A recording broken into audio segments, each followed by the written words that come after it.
સ્પર્ધાત્મક પરીક્ષાને લગતા દરેક વિષયોના વિડીયોઝ, ડેઇલી કરંટ અફેર્સ તથા નવી ભરતીની માહિતી મેળવવા માટે જોતા રહો અમારી યુટ્યુબ ચેનલ ICE રાજકોટ અને અમારી ચેનલને સબસ્ક્રાઇબ કરો તથા બેલ આઇકોન પ્રેસ કરો જેથી દરેક નવા વિડીયોની નોટિફિકેશન મેળવી શકો. નમસ્કાર વિદ્યાર્થી મિત્રો, ICE ના યુટ્યુબ ચેનલ પર આપ સૌનું હાર્દિક સ્વાગત છે. મિત્રો, આજે આપણે જે ઇમ્પોર્ટન્ટ કરંટ અફેર્સના ટોપિક પર ચર્ચા કરવાના છીએ. સૌપ્રથમ એ ટોપિકનું લિસ્ટ જોઈએ, જેનો પ્રથમ ટોપિક છે INSTC international north south transport corridor અને ચાબહાર બંદર ઉપર આપણે વાત કરવાની છે. કંઈક ને કંઈક ઇન્ડિયા જે છે કનેક્ટિવિટી વધારવાની વાત કરે છે. સેકન્ડ છે દિલ્હી સરકારે એક દેશભક્તિ બજેટ રજૂ કર્યું છે. આ દેશભક્તિ બજેટમાં એવું શું છે એની વાત કરીશું. ત્રીજું છે યુરોપિયન યુનિયનની 2030 ડિજિટલ કંપાસ યોજના. તો એ શું છે? ડિજિટલની કંઈક વાત છે તો ઇમ્પોર્ટન્ટ તો બનશે જ. એના પછી ભૂગોળની દ્રષ્ટિએ મિત્રો એક નવી અપડેટ આવી છે કે પૃથ્વીનું છુપાયેલું સ્તર જે છે એ મળી આવ્યું છે. એના વિશેના કેટલાક મુખ્ય તથ્ય સામે આવેલા છે તો એની વાત કરશું. પૃથ્વીના સ્તર ક્યાં હોય છે એ પણ જોશું એમાં. અને છેલ્લે છે વન ધન વિકાસ કેન્દ્રની એક ઇનિશિયેટિવ પહેલ જે છે શરૂ થઈ છે એના ઉપર વાત કરશું. તો પ્રથમ ટોપિક આપણે જોઈએ મિત્રો, તો INSTC કોરિડોર અને ચાબહાર બંદર.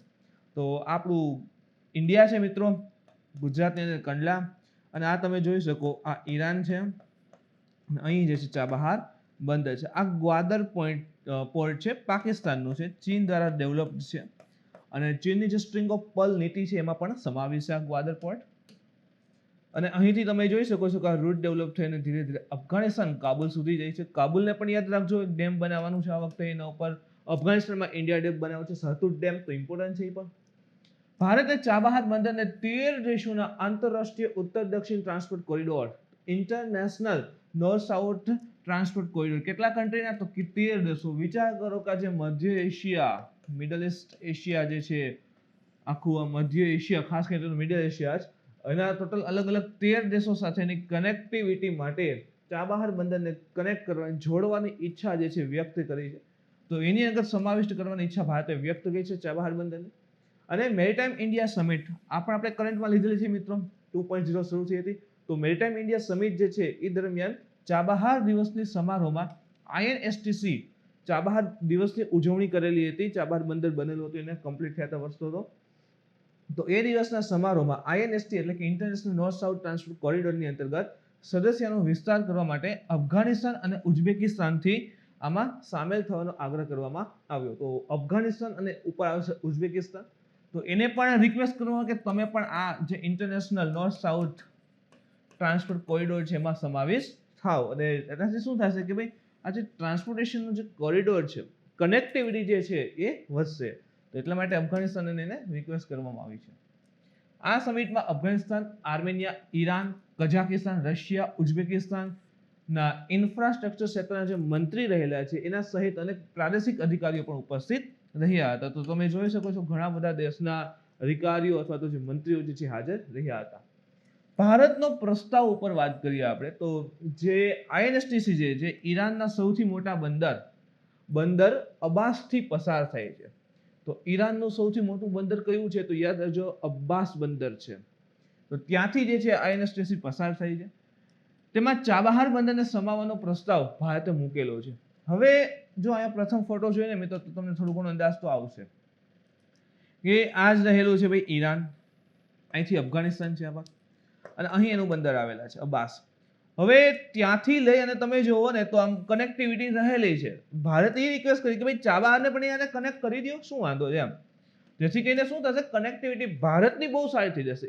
મિડલ એશિયાના કન્ટ્રી સુધીની પહોંચ જે છે ખૂબ સારી થઈ જશે. તો અબ્બાસ બંદર જે રહેલું છે ઈરાનનું સૌથી મોટું, એની સાથે તો INSTC ની કનેક્ટિવિટી છે. એટલે ભારતે એમ કીધું કે એ રીતે ચાબહાર બંદર સાથે પણ કનેક્ટિવિટી વધારી દો.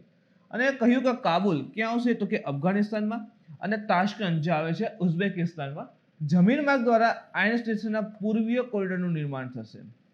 તો અફઘાનિસ્તાન અને ઉઝબેકિસ્તાનમાં જમીન માર્ગ રોડ ડેવલપમેન્ટ કરશે, અને એના દ્વારા INSTC સાથે પૂર્વીય કોરિડોર નિર્માણ કરશે. તો જે INSTC છે એની સાથે પૂર્વીય કોરિડોર અફઘાનિસ્તાન અને આ ઉઝબેકિસ્તાનને જોડીને આખું કમ્પ્લીટ કરશે. તો ઇન શોર્ટ કે આ INSTC જે હતો એની સાથે આ બંને કન્ટ્રીને રોડથી કનેક્ટ કરી દેશે અને આખો રસ્તો જે છે કમ્પ્લીટ કરશે.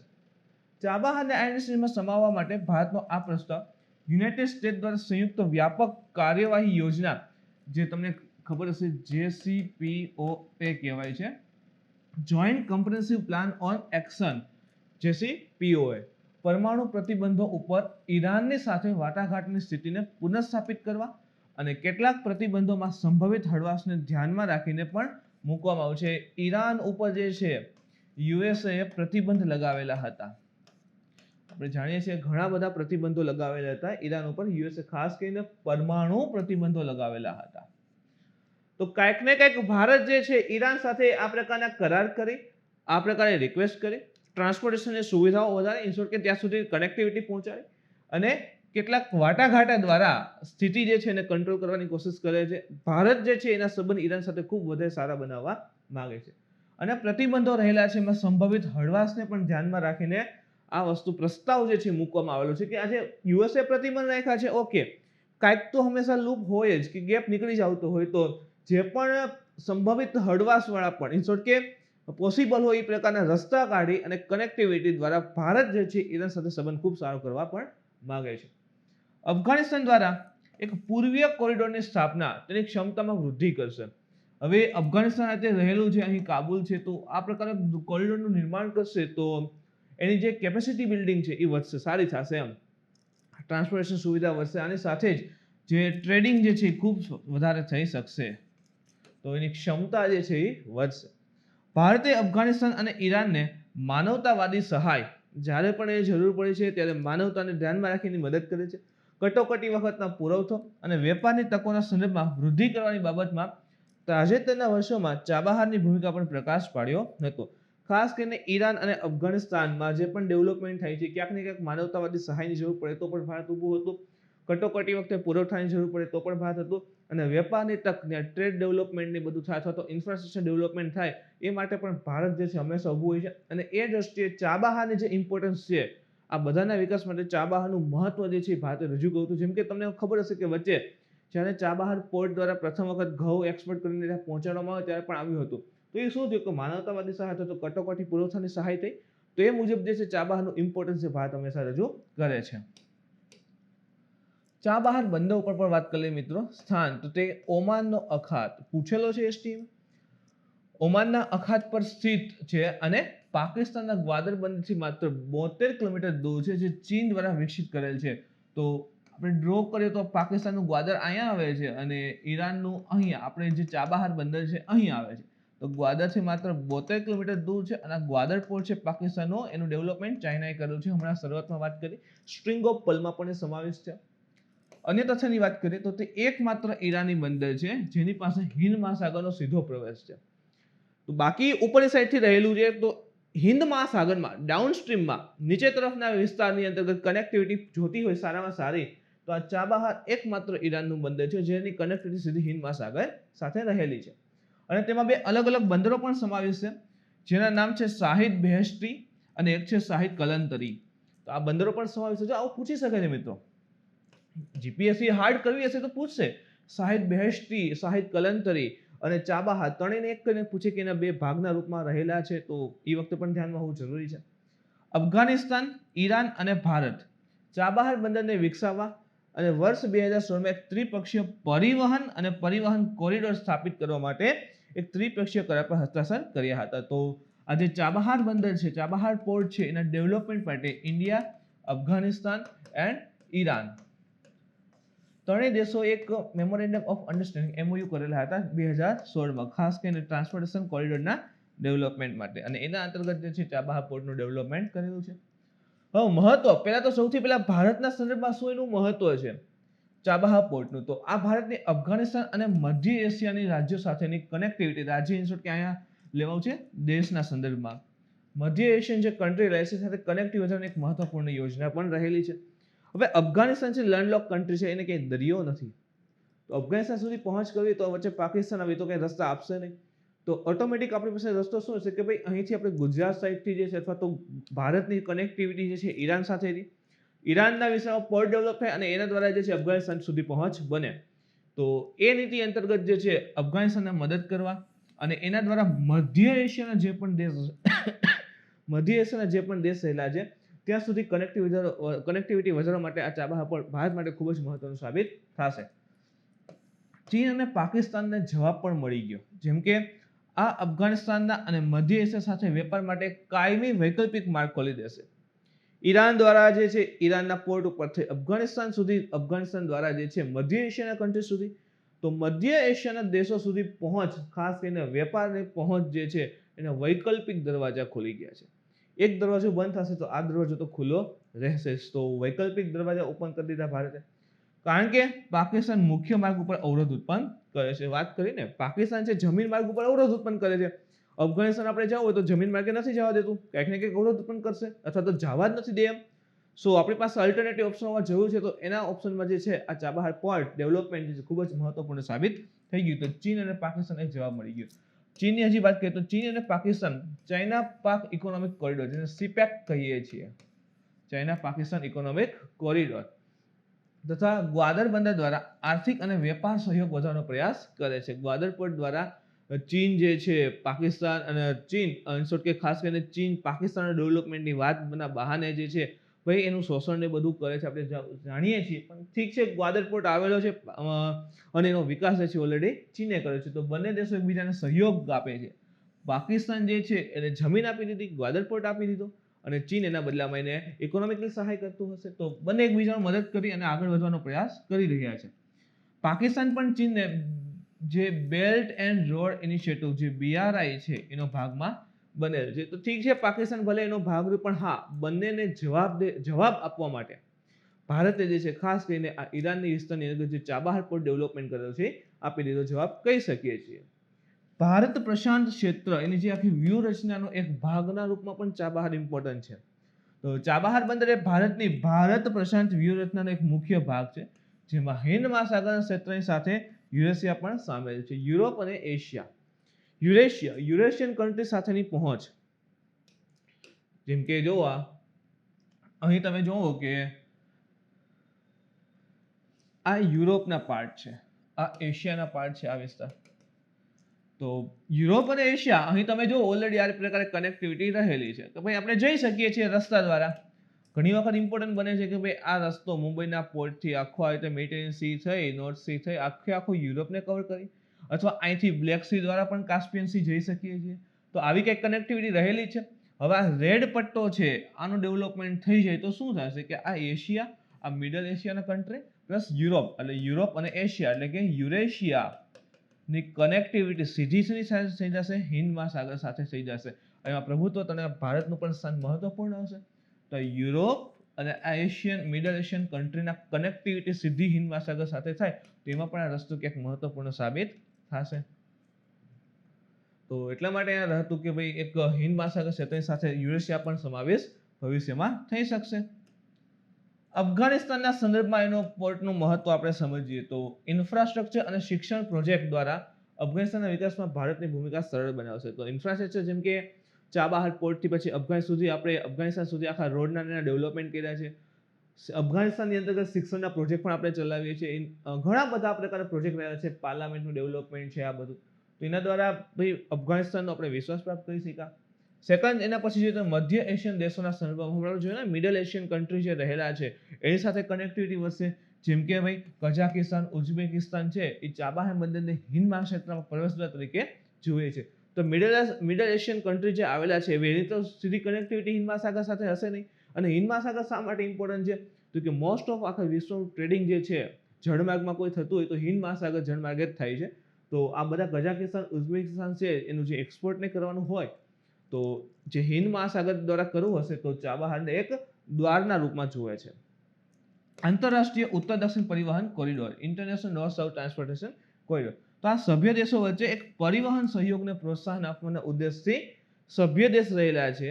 એમાં એના જે પણ સભ્ય દેશ છે એની વચ્ચે પરિવહન વધે એવા ઉત્સાહમાં એવા ઉદ્દેશ્યથી ઈરાન, રશિયા અને ભારત દ્વારા સેન્ટ પીટર્સબર્ગમાં 12 સપ્ટેમ્બર 2000ના રોજ સ્થાપિત કરેલ એક મલ્ટી મોડેલ પરિવહન પ્રોજેક્ટ રહેલો છે. તો એમાં અત્યારે ભારતે કીધું છે કે ભાઈ આને અફઘાનિસ્તાનને સમાવિષ્ટ કરવા જોઈએ. INSTCમાં 11 નવા સભ્યોનો સમાવેશ કરવા માટે અને વિસ્તૃત કરવામાં આવ્યું, જેમાં Azerbaijan republic, Armenia republic, Kazakhstan republic, Kyrgyz republic, Tajikistan, Turkey, Ukraine, Belarus, Oman, Syria અને બલ્ગેરિયા. તો એના માટે એક્સટેન્ડ કરવામાં આવે વાત છે. ખાસ કરીને માલ સામાનના પરિવહન, ટ્રેડ ગુડ્સના પરિવહન માટે જહાજ, રેલવે અને રોડવેના 7,200 કિલોમીટર લાંબા મલ્ટી મોડલ નેટવર્કને લાગુ કરે છે. તો જહાજ બાય વોટરવે કનેક્ટિવિટી હશે, રેલવે કનેક્ટિવિટી અને રોડવે કનેક્ટિવિટી, અંદાજે 7,200 કિલોમીટર લાંબા આ મલ્ટી મોડલ નેટવર્કને લાગુ કરે છે.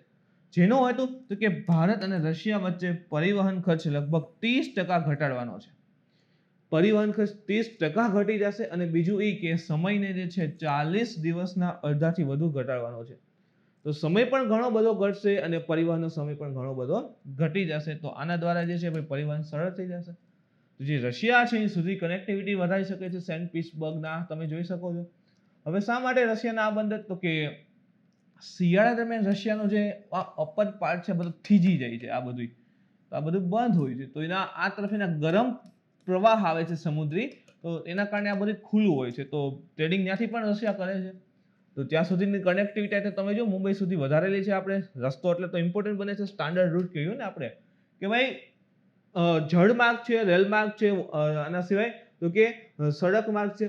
તો મુંબઈથી લઈ આ રેડ સી, અખાત, મેડિટેરિયન સી આખો પસાર કરી, નોર્થ સી છે આખો પસાર કરી, બાલ્ટિક સી અને એની દ્વારા રશિયા સુધીની કનેક્ટિવિટી સેન્ટ પીટર્સબર્ગ.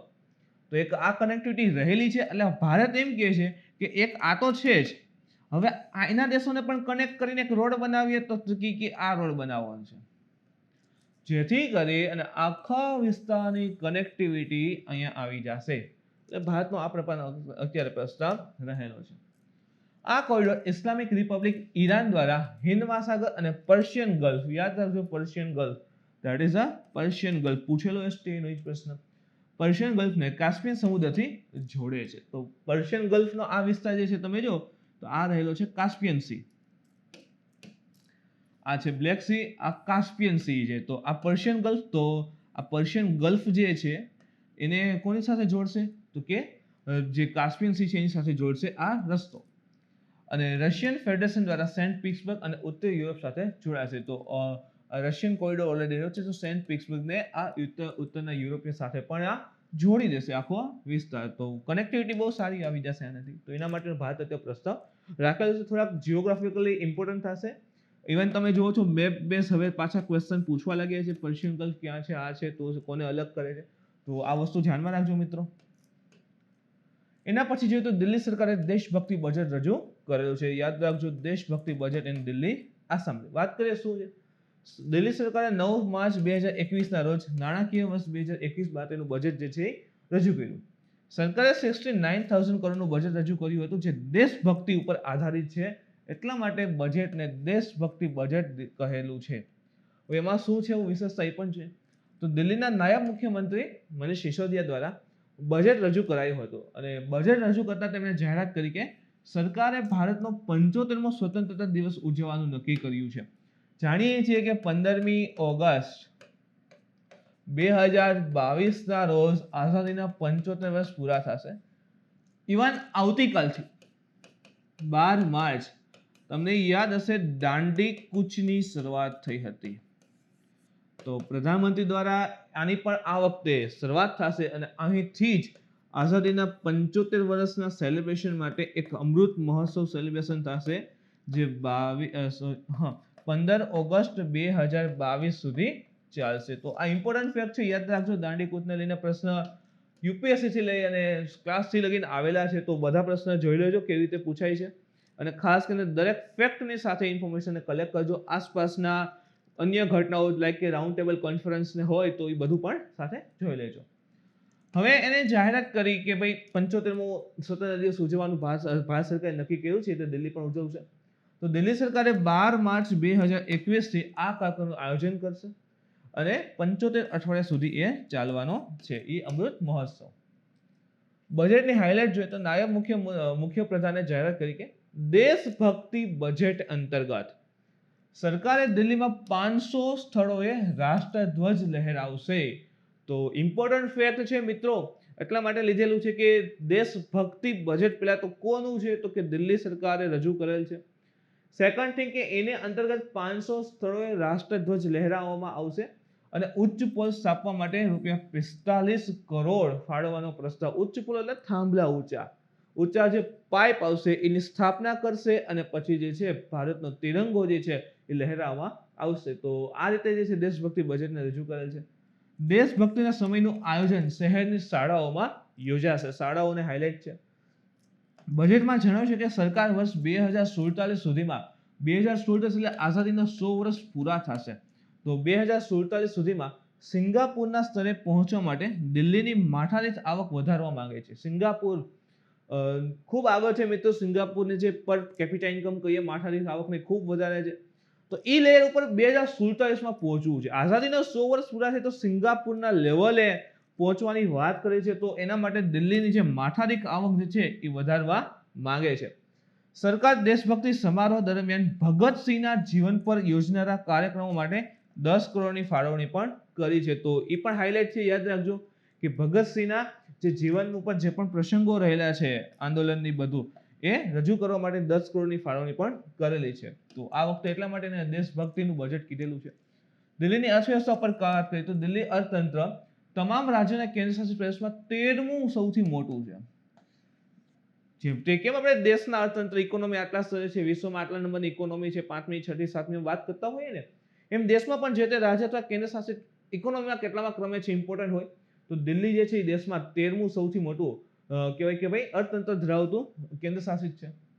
દિલ્હીની નજીવા જીએસડીપી તો સ્ટેટ માટેની જે કહેવાય કે જીએસડીપી સ્ટેટ જીડીપી રહેલી છે એનો અંદાજ નાણાકીય વર્ષ 2017-18 માટે 6.86 લાખ કરોડ રૂપિયા હતો. તો નાણાકીય વર્ષ 2017-18 નો ડેટા છે 6.86 લાખ કરોડ હતો. સ્ટેટ જીડીપીની વાત કરીએ તો વર્ષ 2014-15માં વિકાસ દર 9.2% હતો અને 17-18માં 6.86 લાખ કરોડ એનો જીએસડીપી નો અંદાજ હતો. 17-18માં ત્રીજા ક્ષેત્રએ દિલ્હીમાં જીએસડીપીમાં લગભગ 85% યોગદાન આપ્યું. થર્ડ એટલે કે ખાસ કરીને વાત કરીએ તો સર્વિસ સેક્ટરની વાત છે. ઇકોનોમીના સેક્ટર આવે પ્રાઇમરી, સેકન્ડરી અને સર્વિસ. થર્ડ ટર્શરી કહીએ. પ્રાઇમરીમાં ખેતીવાડી ની બધું આવશે, સેકન્ડરી એટલે મેન્યુફેક્ચરિંગ અને ઓલો સર્વિસ સેક્ટર. તો ત્રીજું ક્ષેત્ર એટલે સર્વિસ સેક્ટરમાં લગભગ કેટલા 85% યોગદાન આપ્યું.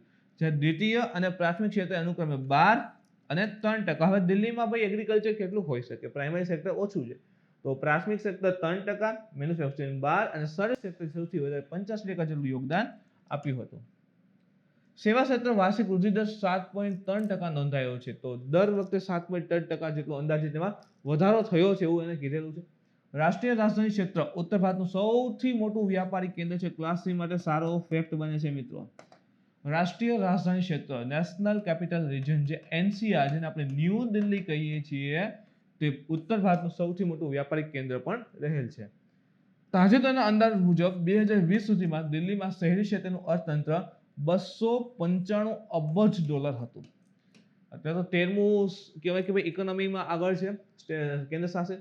તો અર્થતંત્ર દિલ્હી સિટીનું જે છે $295 અબજ એટલું રહેલું છે. આગળ વાત કરીએ તો યુરોપિયન યુનિયનની 2023 ડિજિટલ કંપાસ યોજના. તો ડિજિટલની કંઈક વાત કરી છે તો ઓફકોર્સલી કંઈક ને કંઈક કહેવાય કે થિયરી ઉપર આગળ વધ્યા હશે, ડિજિટલાઇઝેશન ઉપર આગળ વધ્યા હશે અને 2030ની યોજના છે.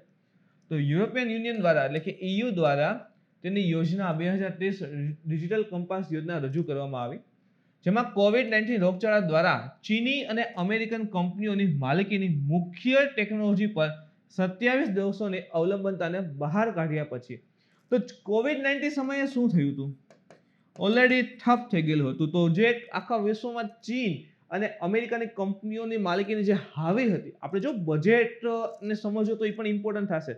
1991માં કંઈક એવું જ હતું કે ભાઈ આખા વિશ્વ જે છે દ્વિધ્રુવમાં વિભાજિત હતું. યુએસ અને યુએસએસઆર 1991માં યુએસએસઆર તૂટી જાય છે કે તરત જ જે છે વિશ્વમાં એક ધ્રુવીય તરફ જાય છે. યુએસએ એકલું પાવરફુલ બને છે અને તરત જ એના થોડા સમય પછી ચીન ઉભરીને આવે છે અને જે અમેરિકાને ચેલેન્જ કરે છે. અને આ સમય કે જ્યારે કોવિડ-19 આવે છે તો ચીનની જે ભૂમિકા છે આંતરરાષ્ટ્રીય લેવલે થોડીક ડાઉન થઈ જાય છે. તો એના કારણે શું થયું કે ભાઈ ફરી પાછું યુએસ પાવરફુલ થાય છે. સેકન્ડ થિંગ કે આખું બજેટ જે છે 1991 સાથે કમ્પેર કરીને પણ સમજી શકાય છે. સમજવાની પણ કોશિશ કરજો મિત્રો કેવી રીતે 2021 નું બજેટ ઇમ્પોર્ટન્ટ હતું. તો અમેરિકા અને ચીનની કંપનીઓની માલિકીની જે મુખ્ય ટેકનોલોજી ડિપેન્ડન્ટ હતા એવા 27 દેશો શું કર્યું છે એની ઉપરનો આધાર હતો એમાંથી દૂર થઈ ગયા છે, બહાર કાઢ્યા. અને આ યોજના રજૂ કરવામાં આવી છે કે ભાઈ 2030 ડિજિટલ કંપાસ યોજના. આ યોજનાને અંતિમ મંજૂરી માટે સંસદ સમક્ષ રજૂ કરવામાં હવે આવશે. તો યુની વાત છે એ પણ યાદ રાખજો, ઇન્ડિયાનું નથી, પણ ઇમ્પોર્ટન્ટ બનશે. યોજનાઓ પૂછે છે આ રીતે. યુરોપિયન યુનિયન આ દાયકાના અંત સુધીમાં, જે 2021 નો નવો દાયકો શરૂ થયો 10 વર્ષ માટેનો 2030 સુધીનો, તો આ દાયકાના અંત સુધીમાં અદ્યતન સેમિકન્ડક્ટરનું ઉત્પાદન કરવાનું વિચારે છે. જે સેમિકન્ડક્ટર રહેલા છે ને સિલિકોનમાંથી, એમાંથી નિર્માણ થતા હોય, તો અદ્યતન સારામાં સારી ટેકનોલોજીથી ડેવલપ્ડ હોય એ પ્રકારના સેમિકન્ડક્ટરનું ડેવલપમેન્ટ મેન્યુફેક્ચરિંગ કરવાનું EU જે છે વિચાર કરે છે. તો અલગ અલગ ક્ષેત્રનો યુઝ થઈ શકે, લાઈક હાઈ પાવર્ડ કોમ્પ્યુટર બનાવવો હોય, એટલે કહેવાય ને કે સુપર કોમ્પ્યુટરનું ડેવલપમેન્ટ કરવું હોય, તો બધામાં જે છે આ પ્રકારના અદ્યતન સેમિકન્ડક્ટર જે છે યુઝ થતો હોય છે. તો યુરોપિયન યુનિયનના 5 વર્ષમાં પોતાનું પહેલું ક્વોન્ટમ કોમ્પ્યુટર બનાવવા માંગે છે. EU જે છે એનું પ્રથમ ક્વોન્ટમ કોમ્પ્યુટર બનાવશે જેની સ્પીડ કેવી હશે, ખૂબ જ વધારે હોય. આ પગલું બિન યુરોપિયન દેશોમાંથી આવતી ટેકનોલોજી પરની તેની નિર્ભરતા ઘટાડવાના પ્રયત્નોને ભાગરૂપે લેવામાં આવશે. તો જે EU છે, યુરોપિયન યુનિયન છે, એમાં જેટલા કન્ટ્રી છે એ જ કન્ટ્રીઓ ભેગા થઈ અને કોમ્પ્યુટર જે ક્વોન્ટમ કોમ્પ્યુટર છે બનાવશે. આનાથી શું થશે કે જે EUમાં સભ્ય નથી, આ ચીનની કોઈ છે નહીં, USA ની કઈ છે નહીં, તો શું થશે કે એ બધા દેશોમાંથી જે પણ આ ક્વોન્ટમ કોમ્પ્યુટર પરની ટેકનોલોજી જે છે EUમાં આવતી હતી એ બધી શું થશે, ઘટી જશે. કારણ કે હવે પોતે ગ્રુપ જ પોતે ક્વોન્ટમ કોમ્પ્યુટર બનાવશે તો બીજા દેશ પાસેથી એને ટેકનોલોજી મગાવવાની એવી કંઈ જરૂર રહેશે નહીં. તો એ પણ કહી શકીએ એક પ્રકારે આત્મનિર્ભર બની રહ્યા છે, ઇન્ડિયામાંથી ઇન્સ્પાયર થઈને, એવું પણ આપણે કહી શકીએ છીએ. આગળ જોઈએ એના વિશે. તો 2030 ડિજિટલ કંપાસ યોજના શું છે એકચ્યુઅલી? 2030ની યોજનામાં સેમિકન્ડક્ટર્સના મહત્વ પર પ્રકાશ પાડવામાં આવ્યો છે. સેમિકન્ડક્ટર હાઈલી યુઝ થતા હોય છે મિત્રો, આ બધા આજે કહેવાય ને કે એડવાન્સમેન્ટ લેવલ ઉપર વધારે યુઝ થાય છે, તો એના ઉપર પ્રકાશ પાડ્યો છે. જેનો કનેક્ટેડ કાર, ઇન્ટરનેટથી જોડાયેલ ઉપકરણો, સ્માર્ટફોન, હાઈ પરફોર્મન્સ કોમ્પ્યુટર અને આર્ટિફિશિયલ ઇન્ટેલિજન્સ, કૃત્રિમ બુદ્ધિમત્તામાં ઉપયોગ કરવામાં આવે છે. કીધું ને કે જે એડવાન્સ લેવલની જે ટેકનોલોજી હોય, લાઈક સેટેલાઇટ ઇવન, તો એમાં મેક્સિમમ પ્રમાણમાં સેમિકન્ડક્ટર્સના યુઝ થતા હોય છે. તો જેટલું એડવાન્સ લેવલ છે આ રિસર્ચની અંતર્ગત જે તે દેશ એટલો જ ટેકનોલોજીમાં, ખાસ કરીને ડિજિટલ ટેકનોલોજીની અંતર્ગત આગળ ગણી શકાય છે. તો આ જે 5G, smartphone, high performance computer, smart computer, super computer, artificial intelligence, તો એમાં ક્યાંક ને ક્યાંક આ ટેકનોલોજી ડેવલપમેન્ટ સારી હશે તો જે તે દેશ આગળ ખૂબ વધારે વધી શકાય છે. સેમિકન્ડક્ટર્સ મહત્વપૂર્ણ છે કારણ કે તેમની વૈશ્વિક અછત પણ છે. વિશ્વમાં એની અછત છે એટલા માટે એક તો મહત્વપૂર્ણ છે. જેમ કેમ ગોલ્ડ ઓછું છે તો એનું મહત્વ વધારે હોય, એ રીતે આનું પણ અછત છે તો મહત્વ વધારે છે. પાછું એનો યુઝ જે છે મલ્ટીપર્પઝ અલગ અલગ જગ્યાએ થાય છે તો ઇમ્પોર્ટન્સ વધારે વધી જશે. તેથી આ નીતિ સાથે યુરોપિયન યુનિયન યુરોપમાં અત્યાધુનિક અને કાયમી સેમિકન્ડક્ટર્સના ઉત્પાદનની દરખાસ્ત પણ કરી રહ્યું છે, જે વિશ્વ ઉત્પાદનમાં ઓછામાં ઓછું 20% હોય. તો EU એવું પણ વિચારે છે કે અમે જે છે આ સેમિકન્ડક્ટરની નવી ટેકનોલોજી છે ડેવલપ છે એમાં બધું પણ કરશું અને એટલા હદે કરશું કે આખા વિશ્વનું 20% જે છે ડેવલપમેન્ટ અમે કરી શકીએ. એનું ઉત્પાદન જે છે એ EU એકલું કરી શકે એટલા લેવલ સુધી EU જે છે પોતાની યોજના 2030 ડિજિટલ કંપાસ યોજનાનો એક્સપાન્શન કરેલ છે. આ યોજનામાં ક્વોન્ટમ ટેકનોલોજીનો પણ રોકાણ કરવાની ભલામણ કરવામાં આવે છે. મિત્રો આ ક્વોન્ટમ ટેકનોલોજી શું હોય છે ને કોમેન્ટ કરીને જણાવજો. આ તમારું હોમવર્ક થઈ ગયું એક પ્રકારે, થોડુંક તમારે પણ રિસર્ચ કરો, મજા આવશે. તો વોટ ઇઝ ક્વોન્ટમ ટેકનોલોજી? તો એના ઉપર ભાઈ EU એ કીધું છે કે એમાં પણ પૈસા રોકવા જોઈએ. યુરોપિયન યુનિયનનો મત છે કે ક્વોન્ટમ ટેકનોલોજી નવી દવાઓ વિકસાવવા અને જીનોમ સિક્વન્સિંગને વેગ આપવા માટે એક ગેમ ચેન્જર સાબિત થશે. જે ક્વોન્ટમ ટેકનોલોજી છે નવી મેડિસિન દવાઓના ડેવલપમેન્ટ માટે, જેમ કેમ ટાર્ગેટિંગ મેડિસિન ની બધું ડેવલપ થઈ રહ્યું છે, તો એ પ્રકારે દવાઓ વિકસાવવા અને જીનોમ સિક્વન્સિસ જે જીન ટેકનોલોજી રહેલી છે એમાં કંઈક ને કંઈક ફેરફાર થતો નવી ટેકનોલોજી હાયર પરફોર્મન્સ આપી શકે એ પ્રકારની ટેકનોલોજી ડેવલપમેન્ટ માટે પણ આ ક્વોન્ટમ ટેકનોલોજી ઉપયોગ સાબિત થઈ શકશે અને એક ગેમ ચેન્જર હશે. આખું પલટો બાજી જે છે પલટી નાખી એટલી મહત્વપૂર્ણ સાબિત થઈ શકશે. નવા રોગોની જે દવાઓ રહેલી છે અથવા તો જે ઓલરેડી દવા હોય એના સારા વધારે પાવરફુલ ડોઝ ડેવલપમેન્ટ માટે એની પણ અહીં વાત કરે છે. યુરોપિયન યુનિયનને એ પણ લક્ષ્ય રાખ્યું છે કે 2025 સુધીમાં યુરોપમાં ક્વોન્ટમ એક્સેલરેશન સાથેનું પ્રથમ કોમ્પ્યુટર પણ હશે. તો પ્રથમ કોમ્પ્યુટર આપણે અગાઉ પણ જોયું કે ભાઈ આ સુપર કોમ્પ્યુટરની વાત કરે છે ડેવલપમેન્ટ માટેની. તો 2025માં એટલે કે આગામી 5 વર્ષમાં યુરોપ અંતર્ગત ક્વોન્ટમ એક્સેલરેશન સાથેનું પ્રથમ કોમ્પ્યુટર પણ એની પાસે હાજર હશે. અને ખાસ કરીને યાદ રાખજો જે સેમિકન્ડક્ટર છે એના ડેવલપમેન્ટ માટેની પણ એને વાત કરી છે. યોજનાનો હેતુ તો કે $1 અબજ મૂલ્યાંકનવાળી કંપનીઓને ડબલ કરવાનો પ્રયાસ કરશે. તો જે પણ કંપનીઓનું અંદાજિત કોસ્ટિંગ જે છે $1 અબજની આસપાસ હોય એને EU એવી કોશિશ કરશે કે એનું હજી જે કોસ્ટિંગ છે ડબલ થઈ જાય એ પ્રમાણે મેન્યુફેક્ચરિંગ અથવા તો ખાસ કરીને એને પ્રોફિટ ને એવું આપવામાં આવે. સોરી. આ યોજના 2030 સુધીમાં તમામ EU મેમ્બર જે રહેલા છે ને ગીગાબાઇટ નેટવર્કથી આવરી લેશે એનું પણ એવું લક્ષ્ય રાખેલું છે. અને તે 5G ખાસ કરીને તો 5G દ્વારા તમામ વસ્તીવાળા વિસ્તારોને આવરી લેવાનો પણ પ્રયાસ કરશે. તો 2030 સુધીમાં EU ની અંતર્ગત જેટલા પણ કન્ટ્રી છે એની તમામ વસ્તીને 5G નેટવર્ક પ્રોવાઈડ કરી દેશે અને ગીગાબાઇટ નેટવર્કથી બધાને આવરી પણ લેશે EU ના તમામ દેશોને. એ પણ આમાં ક્યાંક ને ક્યાંક સમાવિષ્ટ રહેલા છે. એના પછી જોઈએ તો પૃથ્વીનું છુપાયેલું સ્તર એ પણ ઇમ્પોર્ટન્ટ બનેલ છે. જેમ કે સામાન્ય રીતે કેટલા લેયર આવે તો 4 લેયર જોવા મળતા હોય છે. ભાઈ ઉપરનો જે ભૂપોપડો હોય છે તે, પછી મેન્ટલ હોય, આઉટર કોર ને ઇનર કોર. હવે એક નવું જાણવામાં આવ્યું છે. તમે જો આ સૌથી એક, આ 2, આ પછી 3 અને આની અંદર 4 હોય અને છેલ્લે અંતર્ગત પૃથ્વીના હાવ અંદરની અંદર એક નવું મળ્યું છે ઇનર મોસ્ટ કોર. જોઈએ શું છે, શા માટે ઇમ્પોર્ટન્સ કેવી રીતે મળે છે. તો તાજેતરમાં વૈજ્ઞાનિકોએ પૃથ્વીના મુખ્ય ભાગની અંદર, મુખ્ય ભાગના સેન્ટ્રલ કોર જે કહીએ છીએ એની અંતર્ગત એક છુપાયેલી સંરચનાના સંકેત છે જે શોધી કાઢ્યા છે. અને આ સંકેતો પૃથ્વીના કેન્દ્ર વિશેની લાંબા સમયથી રહેલી માન્યતાને બદલવાની સંભાવના ધરાવે છે. કેન્દ્ર વિશે આપણે જે સંભાવનાઓ કરતા હતા એમાં ચેન્જીસ પણ આવી શકે છે. એટલી મહત્વપૂર્ણ એકનું લેયર જે છે એ મળેલું છે. અને આ સ્તરને શું કીધું છે? 5મું લેયર જે છે એ કીધેલું છે, 5મું સ્તર. તો અગાઉના 4 પણ આપણે જોવા તો પડશે. તો લાંબા સમયથી ચાલતી માન્યતા અનુસાર પૃથ્વીના 4 સ્તર રહેલા છે. આપણે ડ્રો કરીએ આ રીતે પૃથ્વીનો કાર્ડ છે, આખી પૃથ્વી હોય તો એ કાર્ડ છે. તો સૌથી ઉપર આવશે પોપડો જેને ક્રસ્ટ કહેતા હોઈએ. પછી આવે મેન્ટલ. મેન્ટલમાં upper and down, outer and inner mantle કહી શકીએ છીએ. પછી આ કોર, આ સેન્ટ્રલ વિસ્તાર છે ને કોર કહેવાય. તો એના 2 હતા, એક બાહ્ય કોર અને ઇનર કોર અથવા તો આંતરિક કોર. તો આ મુખ્ય 4 જે છે ભાગ પડતા હતા. વૈજ્ઞાનિકોએ આંતરિક કોર, જ્યાં ઇનર કોર રહેલો છે, આ જે ઇનર કોર છે એમાં આયનની રચનામાં કેટલાક ફેરફારો નોંધ્યા હોવાનો રિપોર્ટ મળ્યો છે. અહીંયા નિફે આયન જે છે એ વધારે છે તો એની કેટલીક સંરચના છે એમાં થોડોક ફેરફાર નોંધ્યો હોય ને એવું વૈજ્ઞાનિકોએ એક આખો રિપોર્ટ મળ્યો. આ ફેરફાર સૂચવે છે કે નવી જે બાઉન્ડ્રી લાઇન જે છે એ પૃથ્વીના કેન્દ્રથી લગભગ 650 કિલોમીટર સુધી લંબાયેલી છે. તો આ પૃથ્વીનું કેન્દ્ર હોય તો ત્યાંથી અંદાજિત 650 કિલોમીટર સુધી બાઉન્ડ્રી લાઇન છે. અને આ આખો ભાગ અલગ પડે છે અને આ ભાગ અલગ પડે છે. તો અહીં એક સેન્ટરમાં હજી એક કંઈક આવેલું છે, હજી એક લેયર છુપાયેલું છે એવું મળેલું છે. ડેલી મેલ, સાયન્ટિસ્ટનું નામ છે, ડેલી મેલના રિપોર્ટ, સંસ્થા છે. ડેલી મેલના રિપોર્ટમાં સંશોધનકારો એક દાયકાથી વધુ સમયથી 5મા સ્તરના સંકેત મળી રહ્યા છે. તો એક દાયકાથી વધુ સમય સુધી એક્સપેરિમેન્ટ કરે છે અને એક કહેવાય ને કે 5મું સ્તર છે એના સંકેત જેથી મળ્યા. જોકે તે શોધવું તદ્દન મુશ્કેલ છે. એકદમ કેન્દ્રમાં છે, હવે આપણે ઊંડાઈ ઉપર તો જઈ શકતા જ નથી, તો એના વિશે શોધ કરવી ઘણી મુશ્કેલ પણ છે.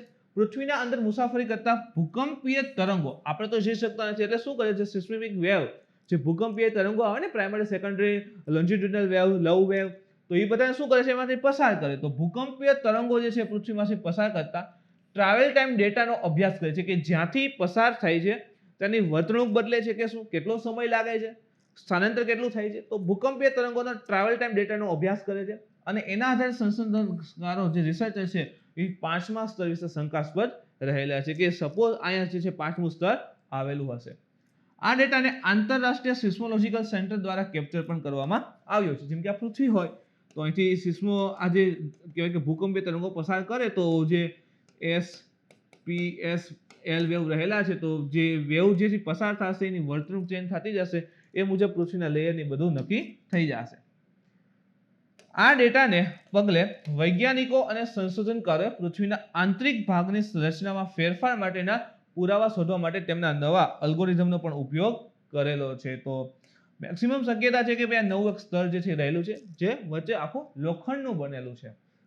આ સંશોધન અધ્યયનનું તાત્પર્ય એ છે કે પૃથ્વીના ઉત્ક્રાંતિના પ્રારંભિક તબક્કામાં હવે પૃથ્વી ઉત્ક્રાંતિ, પૃથ્વી જે છે સૂર્યમાંથી અલગ થઈ અને ઠંડી પડવાની શરૂઆત થઈ. તો ઉત્ક્રાંતિ જે થઈ એનો પ્રારંભિક તબક્કો જે આશરે 4.56 અબજ વર્ષ પહેલા હતો. એના વિશે માહિતી આપશે થોડી ઘણી. પૃથ્વી ઘણી બધી અજાણી ઘટનાઓમાંથી પસાર થઈ હશે. હવે એ વખતની કઈ વસ્તુ તો હાજર નથી, આપણે સૌ જાણીએ છીએ.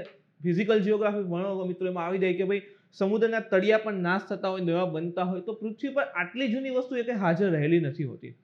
તો કયા કયા તબક્કામાંથી પૃથ્વી પસાર થઈ હશે, અલગ અલગ ફેઝમાંથી પસાર થઈ હશે, એના વિશેની માહિતી થોડીક અઘરી છે. તો માહિતી આપણી પાસે રહેલી છે, અજાણી રહેલી છે.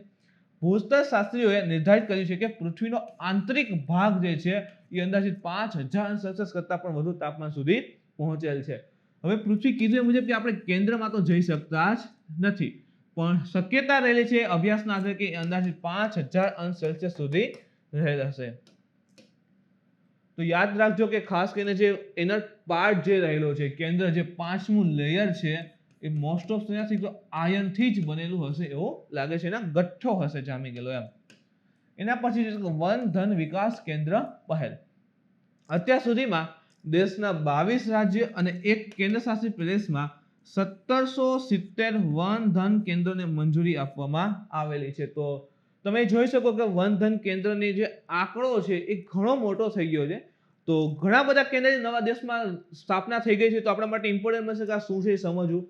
તો એક કેન્દ્ર શાસિત છે, કયો છે એ પણ કોમેન્ટ કરજો. અને 22 રાજ્ય છે, તો એક એક રાજ્ય જોવાની જરૂર નથી, ખાલી એક કેન્દ્ર શાસિત કયું છે એ જાણજો મિત્રો, કોમેન્ટ કરીને જણાવજો. તો 22 રાજ્ય અને કેન્દ્ર શાસિતમાં 1770 નવા ઇનશોર્ટ કે વન ધન કેન્દ્રને મંજૂરી આપવામાં આવેલી છે. તો જોઈએ એના વિશે, વન ધન વિકાસ કેન્દ્ર પહેલ વિશે, ઇનિશિયેટિવ વિશે. તો આ પહેલનો ઉદ્દેશ્ય આદિવાસી સંગ્રાહકો અને કારીગરોને જે લઘુ વન ઉત્પાદ છે, માઇનર ફોરેસ્ટ પ્રોડક્ટ્સ રહેલી છે, એના આધારે આજીવિકાના વિકાસને પ્રોત્સાહન કરવાનું છે. તો આદિવાસી સંગ્રાહક અને કારીગર જે રહેલા છે, આદિવાસી કારીગરો અને જે પણ વસ્તુ સ્ટોરેજ ને બધું કરે છે, માઇનર ફોરેસ્ટ પ્રોડક્ટ્સ જે લઘુ વન ઉત્પાદ છે, આ ઘણી વખત કરંટમાં આવી ગયેલ છે મિત્રો.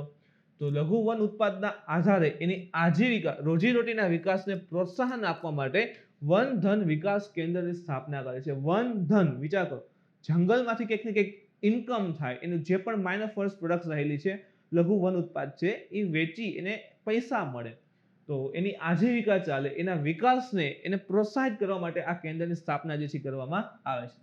આ પહેલ હેઠળ જમીન સ્તર પર એટલે કે ડાઉન લેવલ ઉપર લઘુ વન ઉત્પાદનના પ્રાથમિક સ્તર મૂલ્યવર્ધનને પ્રોત્સાહન આપીને આદિજાતિ સમુદાયને મુખ્ય પ્રવાહમાં લાવવાનો પ્રયાસો કરવામાં આવે છે. તો જે પણ લઘુ વન ઉત્પાદનો રહેલી છે એને જે પણ મૂલ્યની થતું હશે એ આપી અને આદિવાસી સમુદાય જે છે એને પ્રોત્સાહિત કરી અને મુખ્ય પ્રવાહમાં લાવવાની કોશિશ આની અંદર કરે છે.